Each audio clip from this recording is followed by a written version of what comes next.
Hey everyone, it's Myriam, and for this week's video I finally managed to put together that real-time gouache painting that I kept promising you all, and I decided to paint this ape portrait.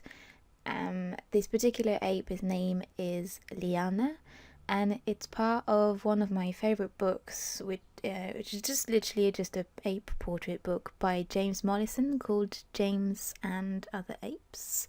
It's an absolutely amazing book for reference, and the portraits are stunning, and I'll be putting the reference picture in the description below if you guys want to click on it and follow along why I'm choosing certain colours and how I'm doing my portrait.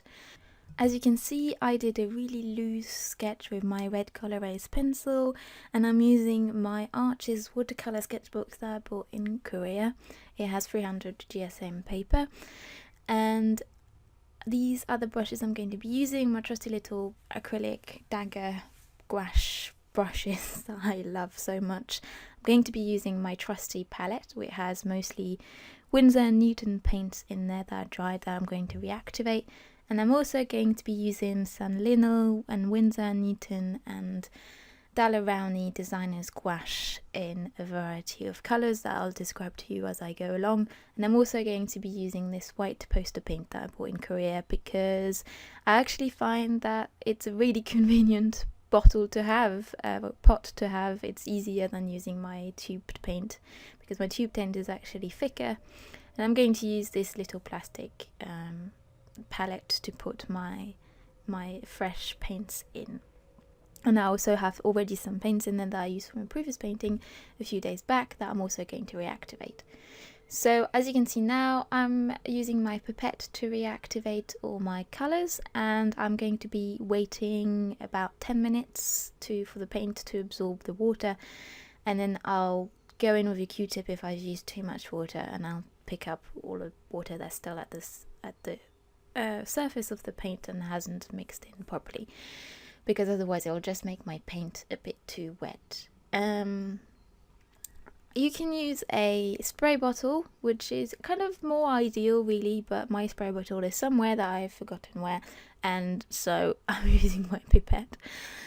I'm also going to pour some of my fresh tubed gouache into my palette, and those three colours from left to right are Linnell's Burnt Umber, Rowney's Payne's Grey, and Winsor&Newton's Yellow Ochre, because they are colours that I pretty much use all the time. Linnell a bit less, but Ochre and Payne's Grey I use all the time, so it was a safe bet to think that I was going to need them in this painting.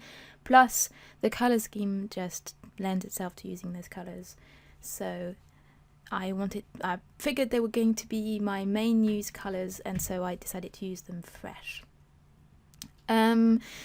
So the first step I'm going to do is lay down my darker areas. I've started painting in a manner slightly similar to having an underpainting, but not quite. So I'm going to set down all my highly contrasted dark colours, and for that I'm using my Linnell Burnt Umber fresh paint that I just poured into my palette, and I'm also going to mix in some Payne's Grey.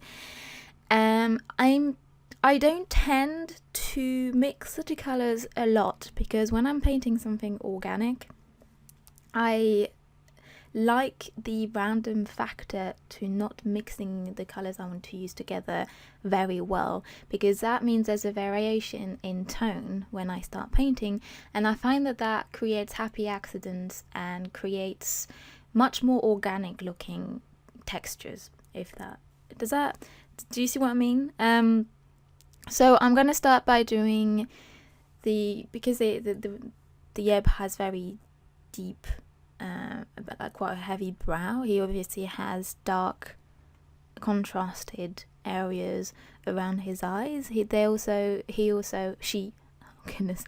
She also has black eyes. So where we would have the white, she has very, very dark brown, almost black colours. And I'm also going to do a slight contour of some areas so that I remember where they are, and also when I start painting in my base colour I can still pick out where my contours were.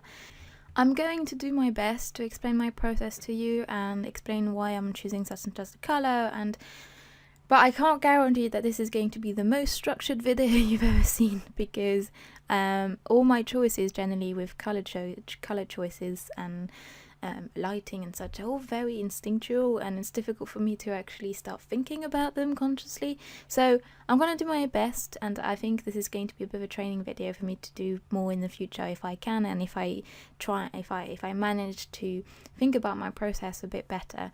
But please forgive me if sometimes things feel a bit unstructured or a bit confusing. Do let me know in the comments, and do ask questions. I'll be always really happy to answer them. So right here you saw me pick a colour, this one, out of my palette, and that's basically just my dried paint grey. And why I'm choosing to use my reactivated colours over my pure fresh colours is kind of, again, it's one of those instinctual things. But reactivated colours, as much as you can after a while and after working them for a while, get the same intensity you would from fresh gouache colours, they are still a little less intense. And so when I want to mix in a slightly lighter version of that colour, if I want to use a bit less in my mix, it just feels better for me to use the reactivated colours, because I don't have to I don't have to be as delicate when I choose them, and I'm not really risking putting too much of that colour into my other colour. So right here I'm painting the outer darker background-ish of the ape portrait, which is obviously its fur, and because it's its fur, it's not actually a plain black background. It's, if you look closely on the picture, you can almost see the hairs and the colours mixing in. And so I'm mostly using paint grey, but I'm also picking a tiny bit of my brown, and again I'm mixing the two colours even less than I did when I did the face shadows, because I want this rough kind of fur-like texture, but I want it to be not very contrasted at all, and almost something that you need to look close at to realise that there's several colours in there. But to the eye, even if you don't consciously pick up that there's a difference, to the eye it will look more natural than if it was a block colour. I'm also not trying to have a smooth background. As you can see my brush strokes, you can see some areas are lighter, some areas are darker, because I used more or less water or more or less paint.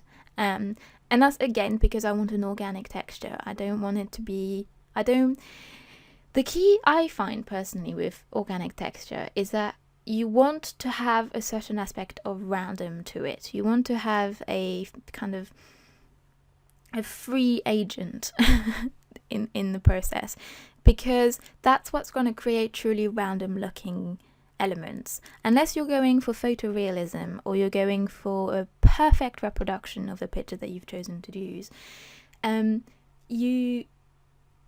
which is neither of those things are things that I want to achieve in this painting. I'm looking for texture. I'm looking to reproduce something organic with brush strokes in a stylized way to some extent.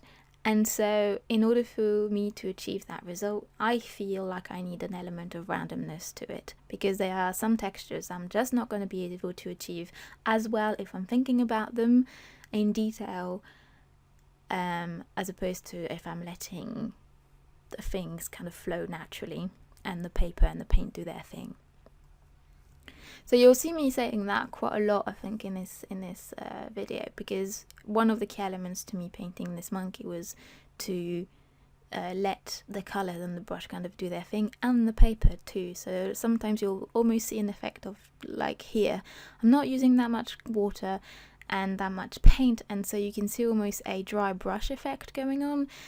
And that's because at the top of the head of the monkey there is a lighter area. It's not much lighter, but it's a bit lighter, and so in the picture you can see it as its forehead where there's less hair, but it's still in the back, it's still in the dark.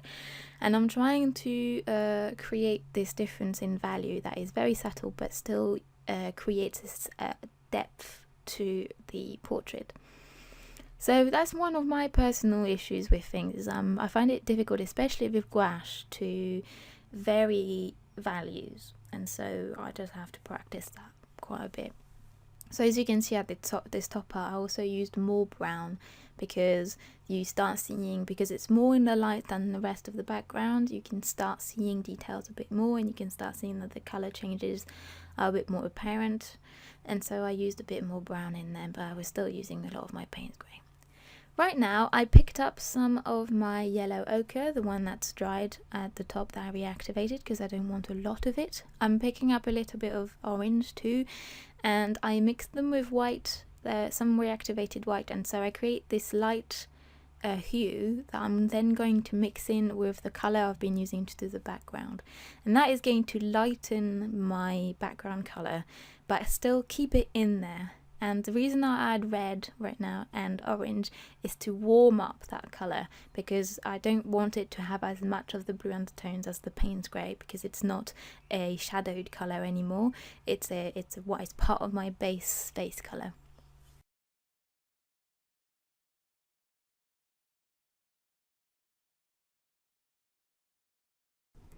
So this is something that you may have seen me do in my other, especially my one brush painting videos. I lay down what I consider a base tone that is neither the lightest nor the darkest tone of the picture. Here I'm going to specifically, like, you'll probably see what I'm talking about a bit more than when I was talking about the background. This thing where I don't try to necessarily mix my colours together thoroughly, or if I run out of colour, I don't try to reproduce the exact same colour again, because her skin just doesn't have one plain colour everywhere. It's just not a thing. That's not, you know, unless you're wearing foundation, it's just not really a natural thing to have a skin of one plain colour.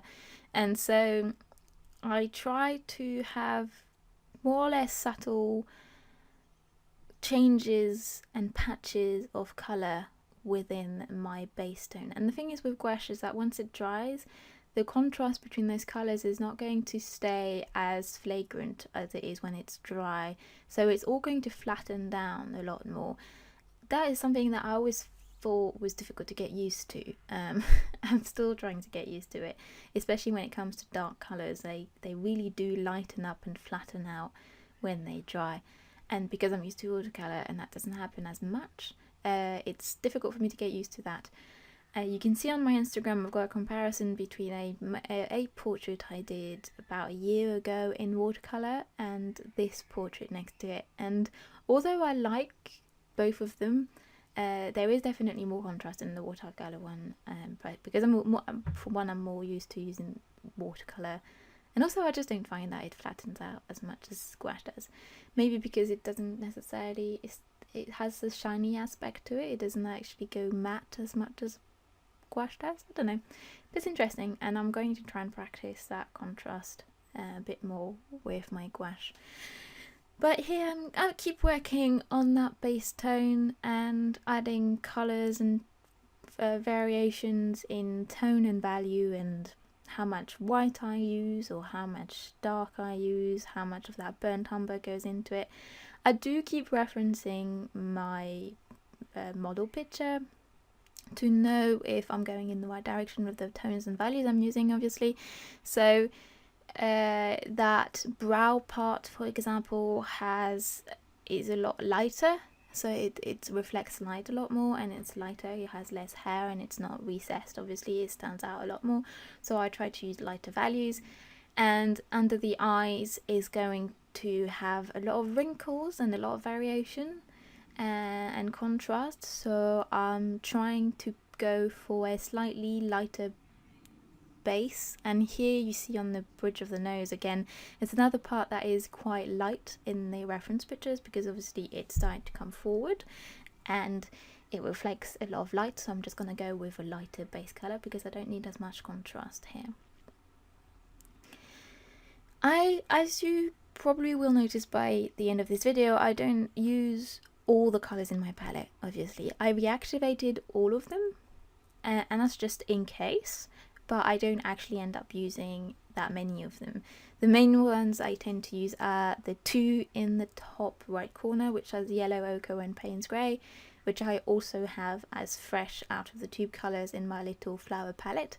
I use the top left white, far left in my mixing pan. The white that you can see now is a bit beige because I mixed in my yellow ochre, and that is just a white I use to lightly tint my colours. I just lighten them very lightly. I don't want to necessarily add a lot of white in there, and I don't need to. I just need to slightly up the values of my work, of my paints. And then my main mixing area is in that middle left pan, and I'm pretty much going to keep to that area the whole painting, because one of the reasons I chose to paint this particular picture is because it has a limited color palette, and that is something that I wanted to use for this first time real-time gouache painting, because it means that you don't have to focus as much on the colors that you're going to mix, but more on the composition and on the contrast and on the textures. And that's something I find particularly interesting personally. I find limited color palettes actually help to practice reproducing what you're actually painting, rather than focusing too much on the colors that you want to use. And I thought that not having to think too much about the color choice for a first time real-time painting would be probably useful. So one thing that I find is very important personally, in both watercolor and gouache, is trying to find the colors that you use a bit everywhere in your painting. Especially when you're reproducing organic subjects, it creates a unity to the piece, to have the same colors come back in more or less subtle ways throughout the whole painting. And so whenever I do a painting, you might notice that I tend to use the same area of my palette for the entire painting. Even if I need quite a strongly different color, it's never opposite. It's rarely opposite enough that I'll need to use a completely different area of my palette to then mix a new colour.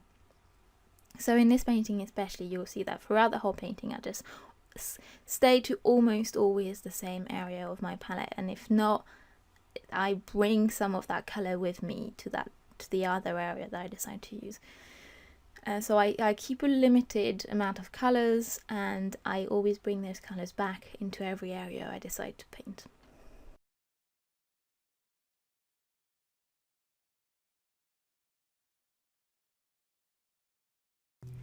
So in all these steps at the beginning of the painting, I don't try to be really precise.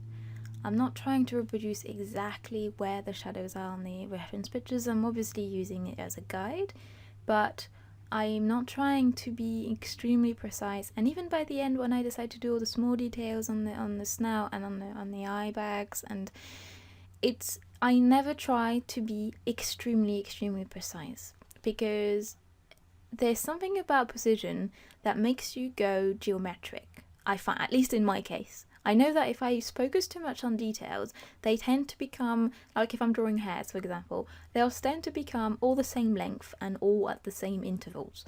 And that's not organic at all. And so I don't try to think too much and too hard about that texture. I try to realize that texture is this way in this particular area, but not exactly how each spot and each area looks like in precision, because if I start thinking too hard about it, then it loses this lovely randomness that creates something that makes something look so nice and organic.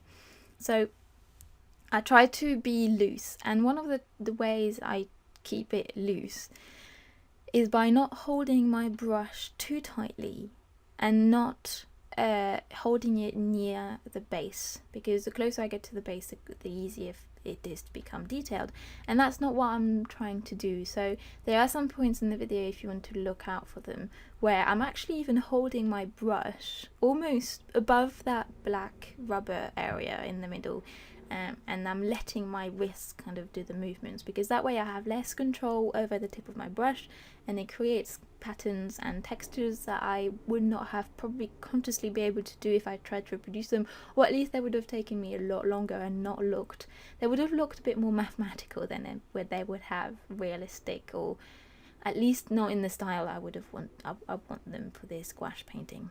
Does that make sense? So you can see here I'm trying to kind of give it a slightly kind of hairy texture at the top, but I'm just letting my brush work its magic. I'm not using too much paint or too much water, so it still has a slightly dry brush effect. And because my paper is a cold press arches paper, it's quite a lot of tooth to it, and so it picks up the paint really nicely for that kind of textured effect. And I'm letting my hand hold the paint at beyond the point where there is that black rubber area that's supposed to be where you hold your paint, and I'm letting my wrist just flick and letting it do its thing.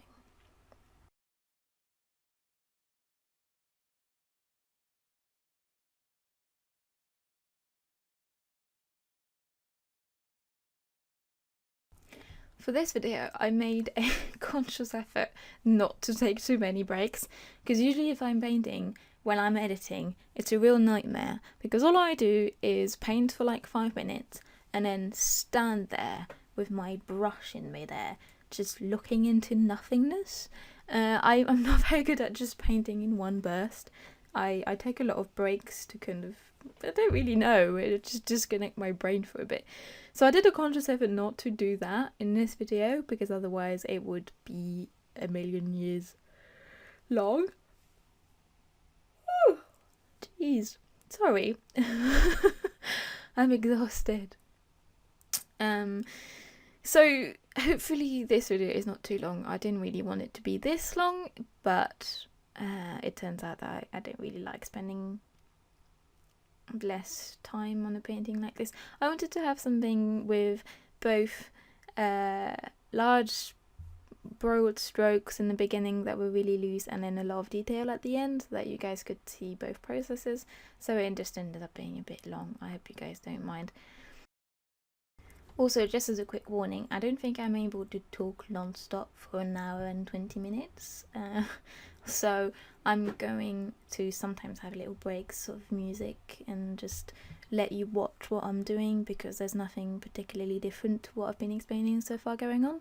So I'll just let you kind of seep in the whatever I've said before and see where it comes back in the footage, and kind of try and notice the different elements to how I paint, and give my voice a little break.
Okay, so now I'm starting the Snout of Ileana, and that was one of the toughest areas for me to paint, because as you can see in the reference picture, she has kind of dark brown, almost black spots all over her snout, but because the light is hitting it more from the front, obviously, and the sides are quite contrasted and quite dark, although the spots are all kind of vaguely the same colour over her snout, they don't appear so on the reference picture. And so one of the tricky things here was to make it look like they were all the same colour without painting them the same colour. Make like they are, like you see in the picture. So your eye knows that they are the same color in the picture, but because you see that the light is hitting it, you kind of unconsciously also realize that they are reflecting like a different color. And so the ones on the front of the snout are light gray, kind of ashy colored, and the one on the sides of the snout get quite dark and quite contrasted and almost black at some points. So it was a tricky mix to do, and again, like I said before, I am not the best at values. I'm still practicing them a lot because I am just not very good at them. I've never painted different values within things before because I've only started really painting properly for the past couple of years, and so although I had painted in the past, there were never complicated compositions. There were always one character or one object that didn't really have variation in lighting on it. And so values weren't really a thing that I'd ever practiced before. So doing so with gouache is actually particularly challenging for me. And so it was interesting to see how it would turn out on this ape.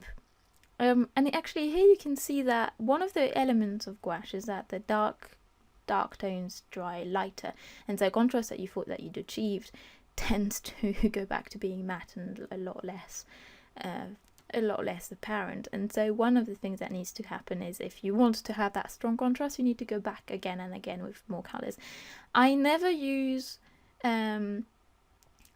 black, which is the color I use there for the nostrils, and the color at the bottom right of my palette is just plain black.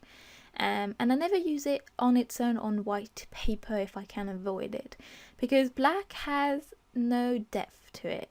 I personally don't think. It makes everything ashy looking. It's a difficult colour to manage in organic textures, and I use it usually on top of a lilac colour. Oh, sorry. If in this case I'd already painted the nostrils a dark brown, and so adding black on top kind of cancelled out that flattening ashy effect that I find black has, and it just created a darker contrast. But that's just me, it's the way I use it. You might not think it's true, that's just my opinion really.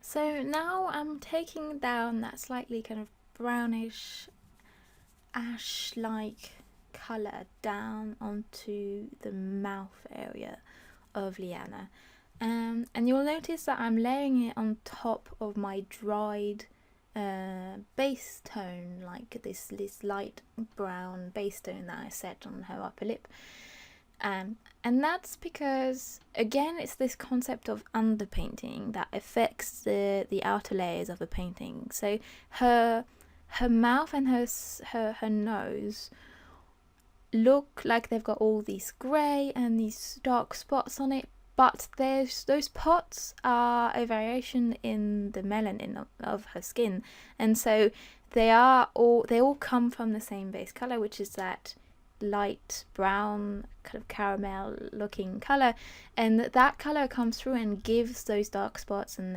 those greyer area a warmth. And so that's why I layer them. I don't put them straight on the paper necessarily, but I try to put them on top of the previous warmer layer so that it creates that layering that skin tends to have. Something that I wanted to point out quickly was the fact that although I seem maybe to say things in a quite confident way, as if I know that they are actual facts and they are techniques that are being taught widely and they are common knowledge, it's not the case. I've not studied painting. I haven't even really watched tutorials. A lot of my painting has been trial and error on my own. And although that's not, I wouldn't recommend that as a way of learning. I'd recommend, if anyone wants to learn anything, to go out there, and there's so many resources out there that are absolutely amazing. If you want to learn something, definitely go out and seek the knowledge that's being taught by someone else. I'm starting to do that now. I just didn't used to do it as much as I should have. And so a lot of the stuff that I've learned and all the techniques I'm explaining now are my own, and the things that I have developed on my own and things that I've just found worked for me. Don't take them as the only rule or the only way to achieve an effect, or even necessarily the best way to achieve an effect. I'm just sharing how much knowledge, whatever knowledge I have gathered so far. It might be that in a few months' time, in a few paintings' time, I decide that I was all wrong. But so far, this is working for me, so this is what I'm sharing with you guys. Also, I wanted to talk about how dry my paint is, and because I'm not using a lot of water, I'm hardly ever, unless it's to wash my brush, but I'm hardly ever adding really a lot of water to my paints. And if I am, I'm just literally dipping my paintbrush in the water really, really quickly, like quarter of a second, and just bringing one drop to my paints, because they've all been reactivated in this palette, so that means they've already got a lot of water in them, so I don't actually feel like I need to add a lot more water for my clean water palette. But I make sure, well, the reason I'm saying that is because the fact that I'm not using that much water means that the paints are drying very quickly. And so I'm laying in them quite thin too, because they're quite opaque, so I don't actually feel the need to go very heavy. So that means that they dry very quickly. So whenever you see me layering one colour on top of another, it means that the layer underneath is bone dry. Also, this paper is absolutely amazing and absorbs the water so fast that it is so easy and quick to paint on this paper. I think I will never be able to go back to anything different. Now, as you can see here, I've started layering my darker colours on the edges of the nose. And also, actually, something I haven't talked about is the fact that I've left a lot of paper showing. You can see under the eyes and on the snout, I haven't been very thorough in covering my paper with loads of paint. I'm not trying to cover out every single area of white, and that's because the white of the paper is just the best way, in my opinion, to create highlights. I use that technique a lot in watercolour, so if I want something to be a lot lighter, I'll actually let the paper show through a lot more in that area. And it's kind of the same concept as an underpainting, where you obviously painting the darker areas and leave a lot of the canvas showing for the areas that you know are going to have highlights on them. And it's the same basic concept.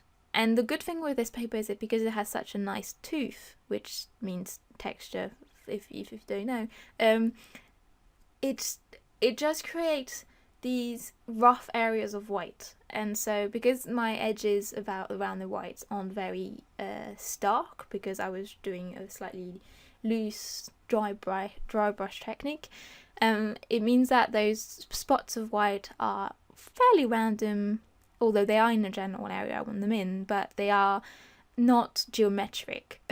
And I find that that helps for highlights, and it means that they'll look a bit more natural again.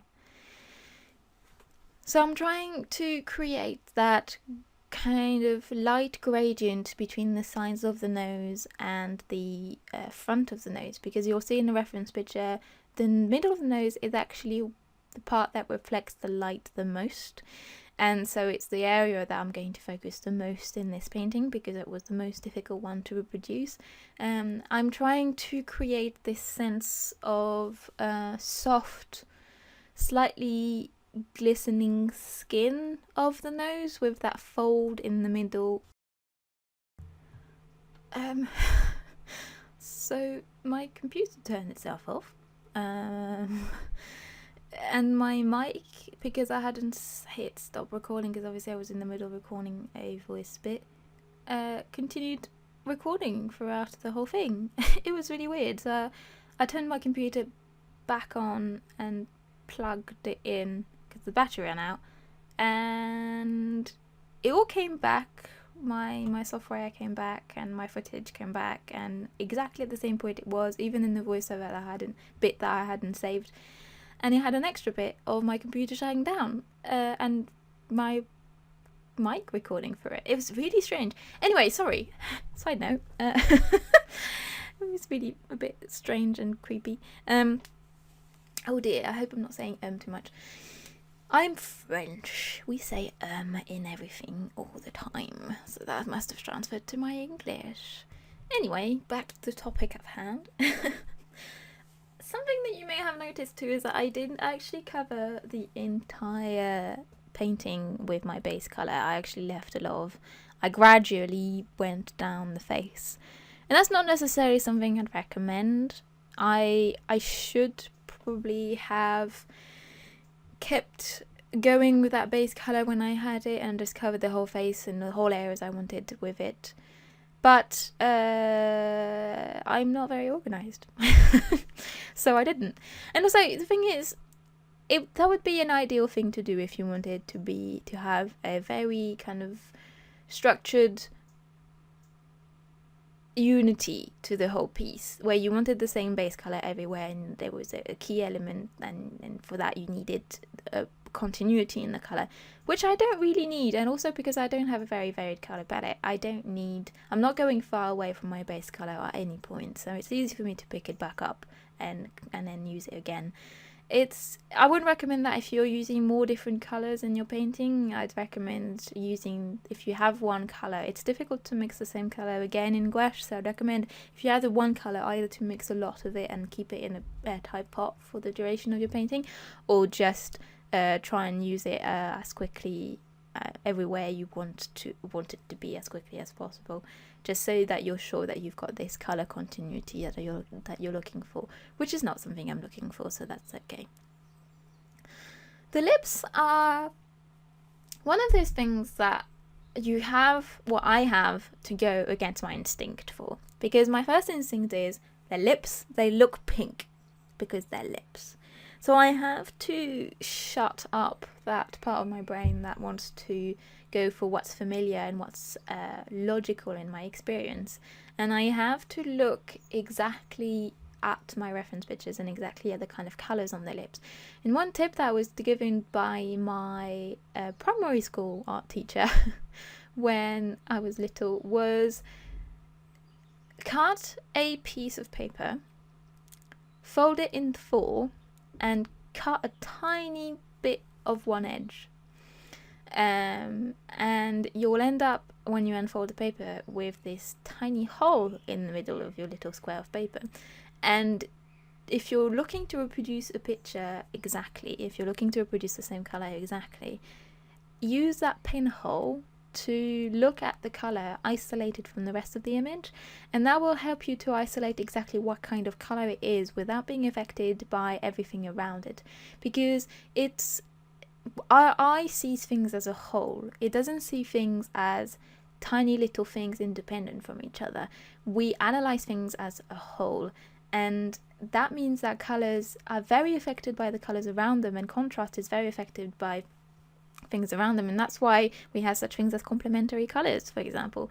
It's because those colors next to each other create a certain effect, and that means that it skews your perception of color. And so you think you're seeing a certain color when in reality it's not that color at all. And especially when it comes to values and hues, it's very important to isolate that particular color if you're looking to reproduce it exactly, because that's the only way you'll see the actual colour it is. And if you manage to do that for all the colours in the picture you're trying to reproduce, then you'll get the same effect in the end, because all those colours will work together to achieve what they do in your reference picture. I hope that made sense. But anyway, that's what I was trying to do for those lips, and although I wanted to go quite pink and quite red for them, I ended up just mixing some orange and some red and some white within my base color, and creating a pinker version of my base color, basically, just to create a slight difference in tone, but it's not actually that drastic. And if you look at the lips, they are almost as ochre as they are red.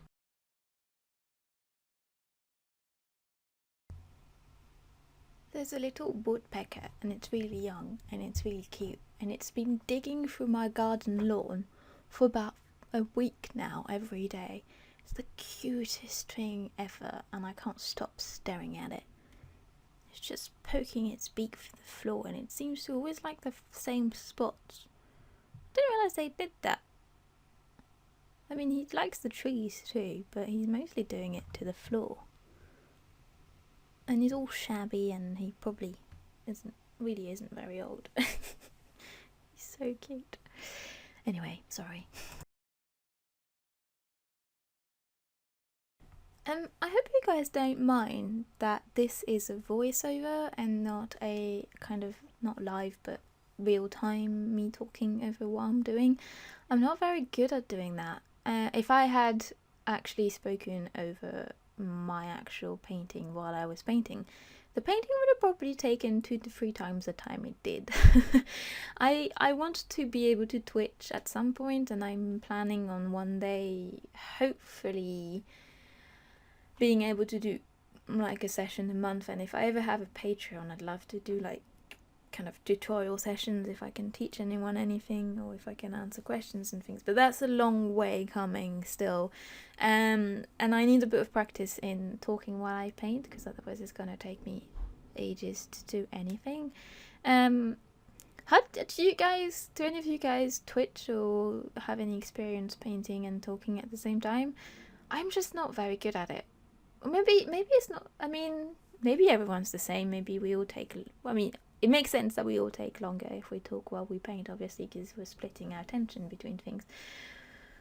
But I feel like it really impedes my ability to paint too.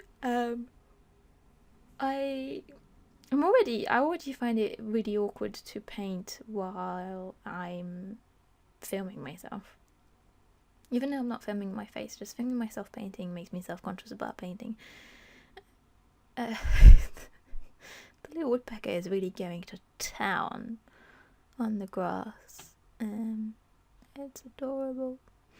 Anyway, I keep digressing. I think it's because I'm not used to talking for like 40 minutes in one go.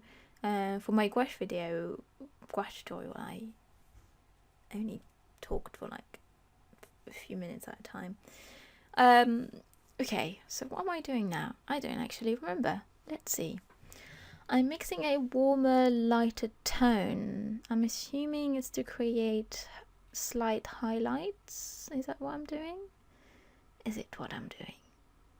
Good question. Yeah, I think it is what I'm doing. I'm trying to create, within the actual nose, there are spots of lighter skin, and I'm trying to create that, I think, very lightly here. And also this upper lip. The upper lip will always be slightly lighter. There's kind of this line above the upper lip that always seems to reflect light, and it's always a bit lighter. But I'm also going to add this kind of orangey, corally tone to the lips, because they have a bit similar to the nose that has darker spots, so do the lips, but obviously it's a variation of the lip colour, so it's a coral kind of spots on the lips that add a bit of kind of that blood tone to things, as to skin that is as fine as a lip skin. You always have this undertone of blood colour, really, that creates this organic look to them. But apparently that's not what I'm doing. I will be doing that at some point, but I've lost track of the of the flow of my painting right now. That's one of the things that I find difficult when I'm filming myself. I would zoom in whenever I do detail. Unfortunately, I keep jumping from one section of the painting to another. I'm not very good at focusing on one single area of a painting enough that I would then think, oh, this is going to be me for the next 10 minutes, and so I need to zoom in. So I'll be doing that for a few minutes, and then I'll skip to something else, and then I'll come back to it, and then skip again. So it's difficult for me to predict how I'm going to paint and zoom in accordance to that. Sorry about that.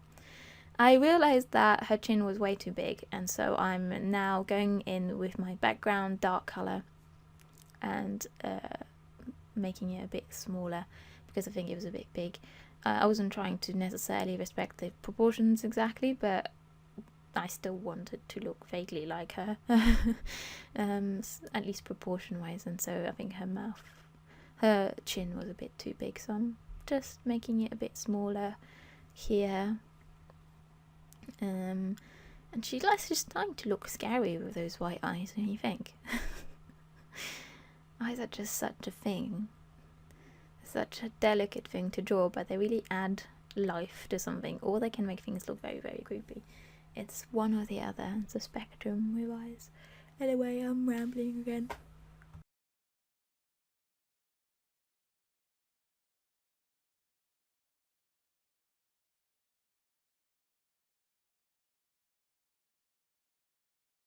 Right now, you can see me wetting and reactivating my poster colour white paint. I had a blob in there from a previous painting and it dried out.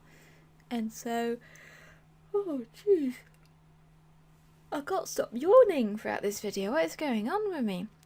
Sorry, but I'm reactivating this poster paint white, and I actually prefer this white to reactivate. It reactivates really easily and becomes almost similar to what it was when it was fresh. Not quite, obviously, because it's still gouache, but to some extent. But it really reactivates really nicely, and I really like using it for that. It reactivates something with the whites from my tubes. For some reason, goes really granulated when I reactivate it. It's kind of breaks apart. When some of my pigments actually stay nice, like the yellow and the orange you can see on my palette, for example, they stay really nicely. They have a structure, and the blob stays together, and they're not crumbling everywhere. But the white is the worst. It crumbles like crazy, and I wonder if it's because it's got more kind of chalk or filler in it. I have no idea. I need to look into it. But this poster paint white is not like that, and it stays really creamy and lovely when I reactivate it. And I think I'm going to be using that now because it just works really nicely. So as you can see, I'm starting to add the light highlights. So they're not highlights within the pigment of the skin.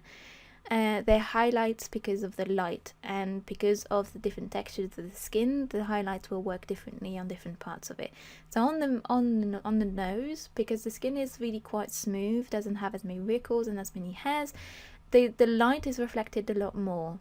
So the nose almost look like it's glistening and almost wet, whereas on the skin of the nose and on the brow, it's going to be more textured and less of a smooth contrast, and less. The edges of the highlights on the skin won't be as defined as the edges on a shiny surface like the nose or the lips. So they won't have as sharp a definition, if that makes sense. I'm really losing it. I never talk for this long. This is difficult for me, sorry. But yeah, the highlights for me are really something that bring a painting together by the end. I always find that adding white highlights with white gouache always kind of bring it to life suddenly. Oh my god, I can't stop yawning. Help. I don't know what's going on. I had a good night's sleep and everything. I'm just tired and I can't stop yawning. So now I'm painting the Sclera on Liana's eyes, and that part is usually white in humans, but in her case it's black, which I find absolutely stunning. I don't know if the rest of her eye is black too, but in the visible part of her eye has these bright orange irises, and then the beautiful black Sclera. And you'll notice that even for that part that I described as black, I'm not using black. I'm using Payne's grey and fresh Payne's grey and fresh burnt umber mixed together to create a very dark brown with blue undertones, because Payne's grey has blue undertones to it. And again, it's because I don't really like using black on white. It just doesn't look good to me. It would look flat. I might add black later on top of it, just to add more contrast, but for the moment this is enough.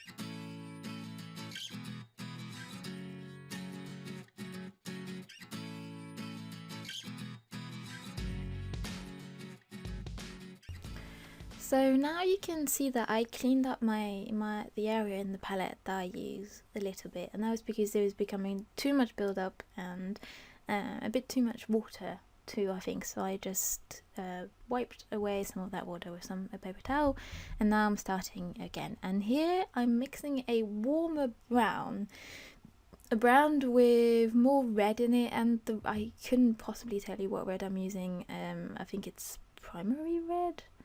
I'm not sure. I didn't write down all the colours I've got in my palette. They're a bit of a guess, especially the reds, because they all look the same in the tubes. I'm sorry. It's definitely, it's not a pink red. It's more of it's one of those. It's a cold red with a kind of rusty undertone, and I'm using that one because it's more of a blood tone than a magenta red would be, and so it works better if I want to add warmth to some area of the skin of my ape. It just, to me, it feels more right because it mimics the blood undertones that the skin will have more than a pink would. I would use a pink red more for lips, for example, and to me it looks a bit too makeup-y, pink red. So I'd use it if someone was wearing blush and I was drawing a portrait of them, but I wouldn't use it as an undertone for their skin. I'm creating some areas of light contrast here, so I'm trying to create a bit more variation in the skin tone, and I'm also going into the detail for the wrinkles under the eyes, because that's one of the wonderful things with those apes and those portraits in particular, is all the detail under their eyes is just amazing. And I'm not going at it clinically. I'm not trying to reproduce the exact same wrinkles that are on the picture, because I don't think I'd succeed. If you focus, if I focus too much on little details, I forget to look at the proportion and how they look as a whole. So I try to reproduce every detail, and they end up being too detailed and drawing the eye more than they actually should. So I just try to inspect how the actual texture looks and try to reproduce that kind of general look rather than the extreme detail of every little wrinkle. And I'm going at it loosely here. This painting is in part also a practice for me to paint way more loosely, because I know I've been repeating that a lot, but I still haven't reached the amount of looseness I want. I still use my gouache a bit too much like watercolour for my own taste, and I still want to blend. There's still a part of me that wants to blend the colours together, and that's not the look I want to achieve with my gouache. Oddly enough, I don't blend my colours with watercolour very well, not as much as I used to, at least. With watercolour, they just blend together a lot more naturally and easily without you having to work them. Whereas with gouache, you obviously have to work them a bit for them to blend, but because I'm used to things blending a bit more in watercolour, I try to achieve that in gouache, and it just doesn't work to achieve the effect I want. So I'm really trying to be way more loose with my painting than I've been so far, and I'm getting there. Honestly, this painting, I hardly blended. I tried to use as little water as possible. There was very little. There was never more water than pigment, which is often what you get with watercolor. So I'm actually happy. I feel like I've made some leeway with this painting. One of the tough things, another tough thing with this portrait, was the transition between the stark brow and the back of the head, because obviously the portrait is of a face, and so it has got to have a back of the head, or the head goes further than just the brow. And in the picture you can see that you can kind of see that transition between the brow and the rest of the head, and I wanted that to show a little bit more in my painting and not just be this stark contrast kind of Mickey ears type of shape at the top of the head of my Liana.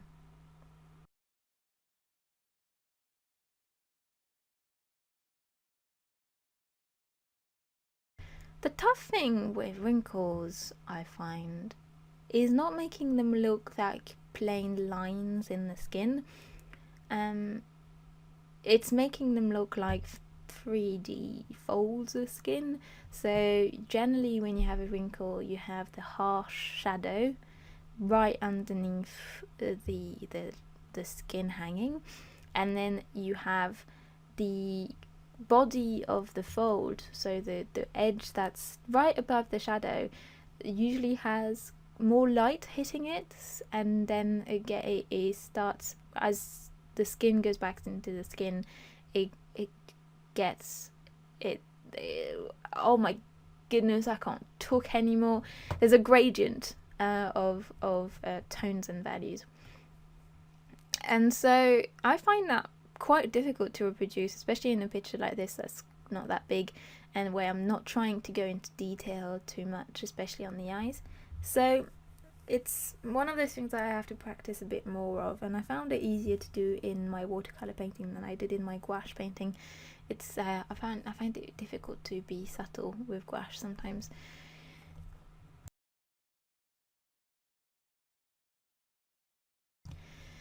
Now you can see me adding the rest of the face of the monkey had like the nose had in a sense, but less stark. It had spots, so something that maybe that you could compare to liver spots on a human. They had patches of skin that weren't raised, so there was no harsh shadow or contrast with the rest of the skin, but it was just different coloration, so they were spots of color, and that's what I'm trying to reproduce here. So I'm trying to use a slightly darker version of my skin tone, but still a much lighter version than the dark I used on the nose, and that's because the color was a bit different. The color was a bit warmer on the rest of the face than it was on the nose. It wasn't as black, and so I'm trying to create a kind of a texture kind of on the brow so that it doesn't look as youthful, because obviously apes, you just don't get youthful skin unless they're very babies, and so the more aged the skin is, the more it's going to have discolorations and spots and just this beautiful texture that you want in organic things. And so I'm trying to reproduce that in here by doing a mix of painted grey and burnt amber again. I think I add a tiny bit of red in there just to make it not too like the background. And as you can see, I'm using a slightly different area of my palette, and that's because I've got dried paint grey in that bottom left of my palette that I'm using to slightly tint my dark brown and create those spots of colour on her skin.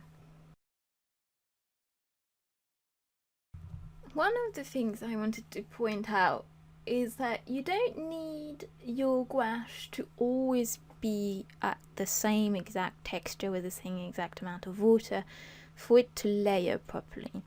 The key to layering gouache properly, I found, was using the right kind of paper, so paper that absorbs the water quickly.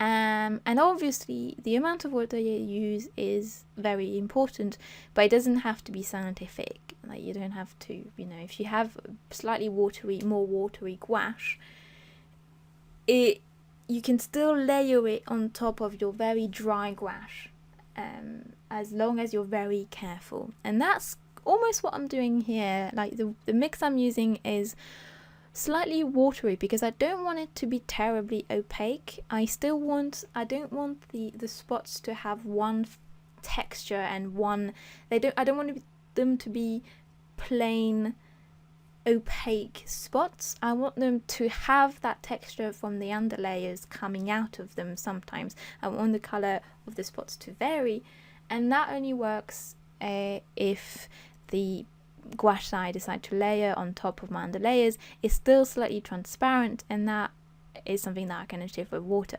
But I'm just making sure that my underlayers are very, very, very dry, and I'm not moving my brush around very much, so I'm not trying to reactivate the layers. I'm actively trying not to reactivate the layers underneath my new layer, so that my new layer sits on top of my old layer and doesn't mix in too much of the underneath, but you can still see the underneath layer through it, if that makes sense. So I'm not using the gouache as opaquely as I could, but I'm not using tremendous amount of water in there. Either I'm just doing and again, this is one of those instinctive things that I've picked up by painting with gouache a lot, where I can get a feel of how much water I want and how much water is going to work for my purpose. It really is practice, but once you practice more and more, you'll get a feel of exactly how much water you want. It's just difficult to explain as a conscious choice, really. But my point is here that I'm not trying to use paint as opaquely as gouache can be used. I'm putting a lot of water in there. I'm just making sure not to reactivate the layers underneath by not using my brush to brush the paper. I'm literally just dabbing my brush on my underlayers. This got convoluted, sorry. So now I'm going to the eyes, and for that I mixed up a nice bright orange, but again you'll notice that I mixed it up. I didn't mix it up as a different color, I mixed it up within my base color, and I just use my base color as one of the tones that will be within the eye color. One of the things that I find really useful with watercolor is painting eyes, because these eyes have this very watery look to them. They have a lot of colors that mix together like little clouds of color, and that's not an effect that you can get with gouache as easily. And so in order to achieve that, I'm just gonna go back in, like you can see me doing here. I'm gonna go back in with different tones and different values and just dab them really quickly on this wet orange, and it's not going to disperse as well as watercolor does, but it still will a little bit, and so it won't create harsh lines between the different colors, but it will slightly seep into the wet orange that I used as my base color for the eye and create this cloudy difference in color within the eye. Liana in her portrait has this white ring around her iris, and I'm not entirely sure if that's a normal thing. Usually I thought that was a thing in older animals, including humans, but she's only 5 years, and I think she's a chimp. I don't think they live that little. I think they live for more than a few decades, but I might be wrong. So she has this line around her eye, and I don't know if that's, I mean, a few other of the portraits do too, so maybe it might just be the reflection of the camera in the portrait. It might just be that. But anyway, I thought it was beautiful in her portrait. It just creates this really unique look to her eyes, and so I tried to reproduce that a little bit in the portrait. So I thought I would quickly read you Liana's story, because it's really sad. It has a good ending, but it's just a tragic story, and most of the animals in this book are rescued. Because they're traded or abandoned in terrible conditions, and they were all rescued by the Cameron Wildlife Aid Fund, and it's just, I don't know, it's beautiful stories but very, very tragic too, and it genuinely makes me sick to my stomach reading all these stories of all these beautiful animals. And Liana, the one I'm painting, was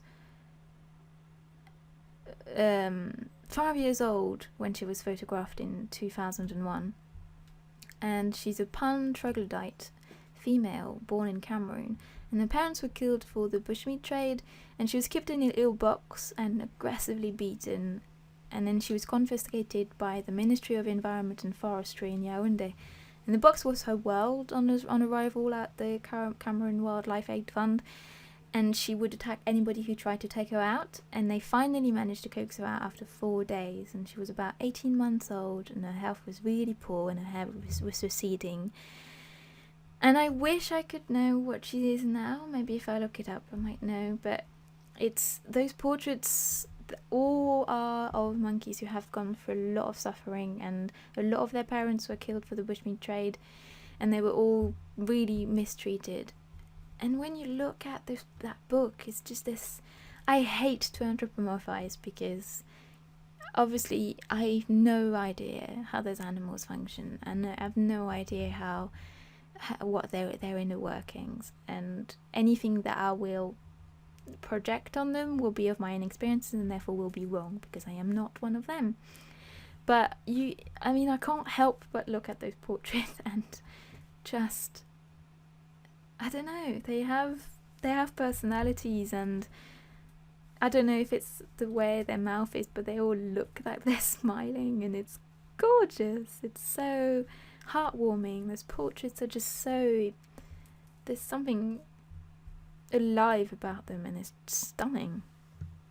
And so it breaks my heart to read all those stories, but I love that they've included them in the book because I think it's an important background to know about. But anyway, back to the painting, because I'm nearing the final stages now, and you can tell that by the fact that I've started putting my really bright white highlights on, and a lot of them will be around the eyes and around the nose, and some of them will be on the mouth. There's some on the brow too, because her skin is actually, the skin of an ape is actually quite shiny, and there's not that much hair on the front of their face. And I'm flipping through the book while I'm talking to you, because I love it too much. It's got an intro by Jane Goodall, and just bloody hell, amazing. But they obviously, you can see in the reference picture that they have this white dot in the middle of their eyes, and obviously that's the light from the setup that they had, I would assume. And so the light is actually quite strong and quite harsh in a sense, so it's reflected by a lot of their skin, which shows you just how smooth and shiny their skin can be. And it's those highlights to me really bring the painting together at the end, and they are in big parts just white gouache.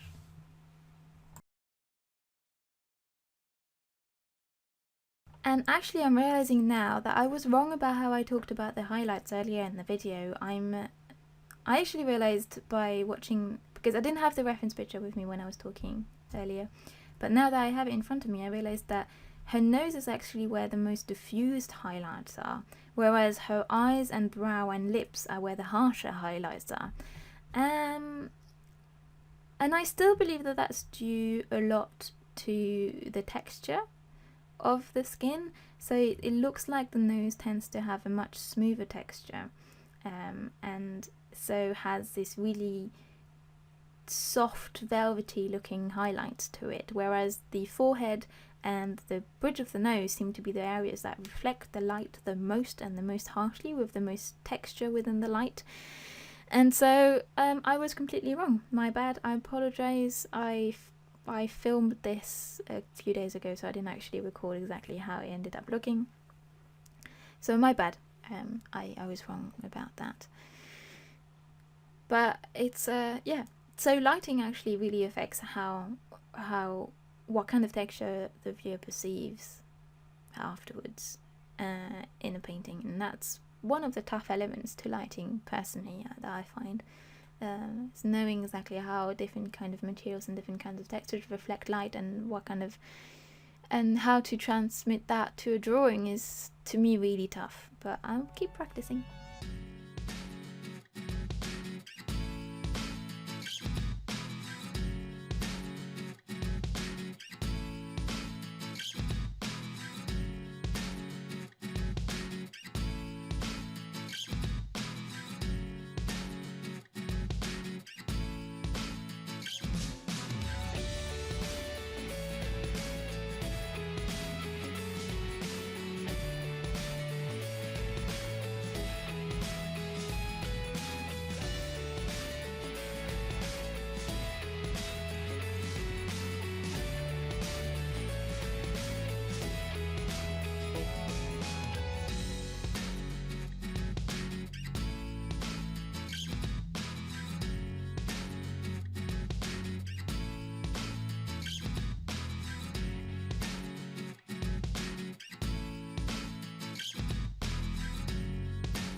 When it came to the highlights within the eyes, there is this thing with painting and photo reference where I've noticed that it's easier to believe something unusual on a photograph than it is in a painting.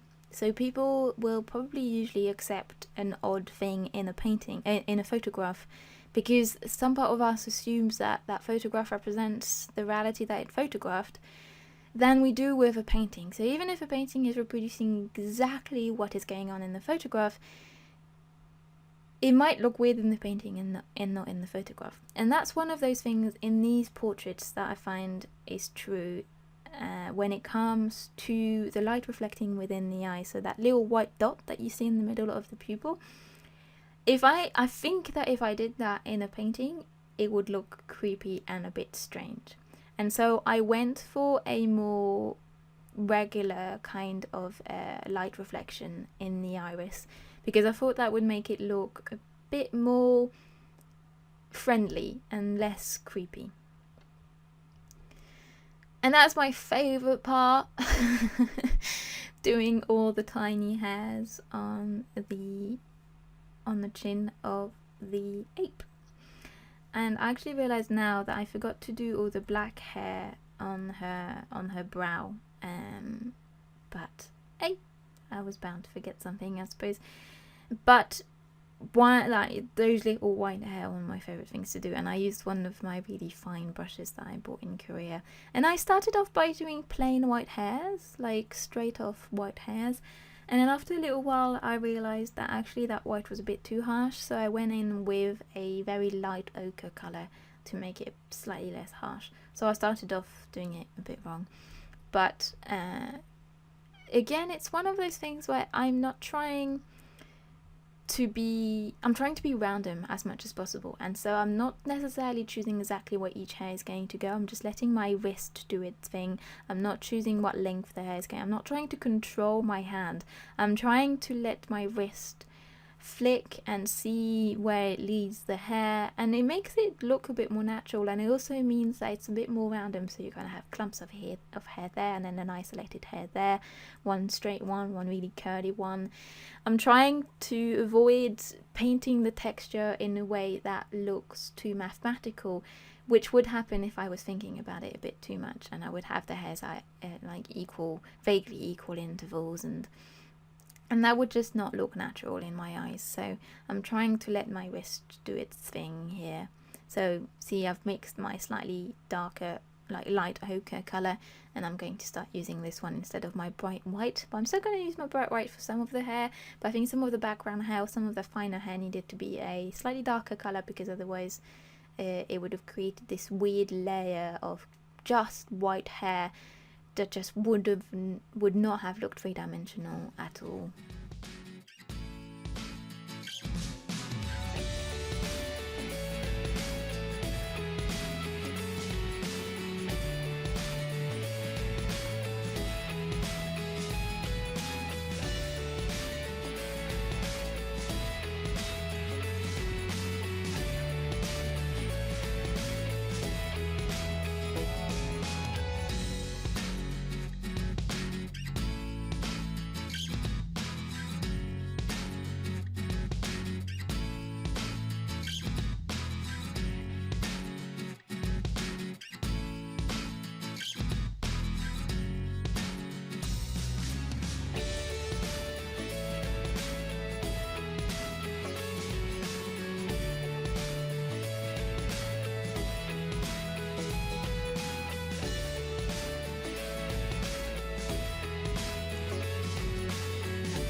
I had to consciously decide to stop painting this painting, because otherwise it would have kept on going for hours and hours, and there's just always the little details that I know I can add to, and I just always see flaws to something, and that's why I never really put my work up or look at or keep my own work, because I want to frame it or something. I just don't like it.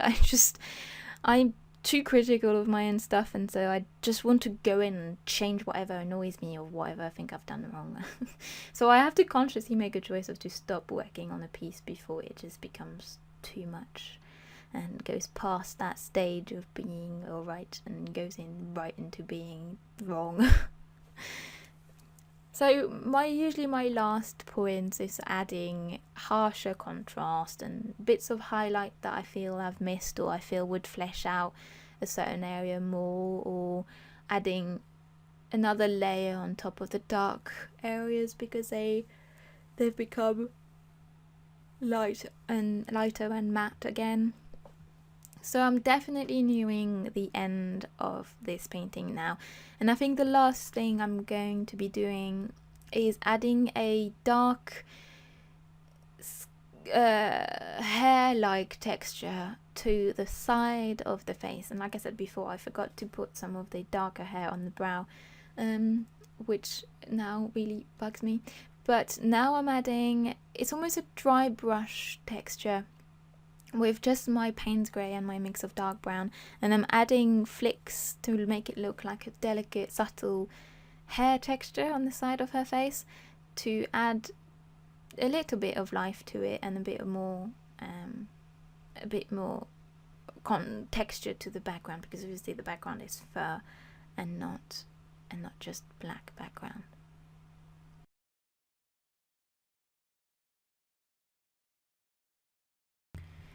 And now we are coming to the end of this video. I'd love to know what you guys thought of this, if you thought I explained things in an alright manner, or what you think I should improve on, what you think I did well, if this was helpful to you, if this was a subject that you thought was interesting, if you would like me to do a different kind of painting.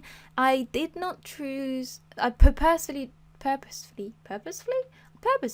chose not to do a portrait of a human because I didn't want to talk about skin tones yet. I will do that with my skin tone tutorial if I ever get around to doing that. But yeah, that's the reason why I didn't do it. But if there's any other subjects that you would like me to paint in real time for you and explain how I paint, if that was helpful to you, then let me know in the comments. And as always, thank you so much you guys for watching, especially if you made it through the whole hour and a half of the video. You are my hero. And don't forget that you can follow me on Instagram to see more of my work, especially things that I don't upload to YouTube, and you can get in touch with me on there more easily than on YouTube too. And thank you so much for all your support. I love you all really a lot, and I hope you're all really well. See you soon. Bye everyone.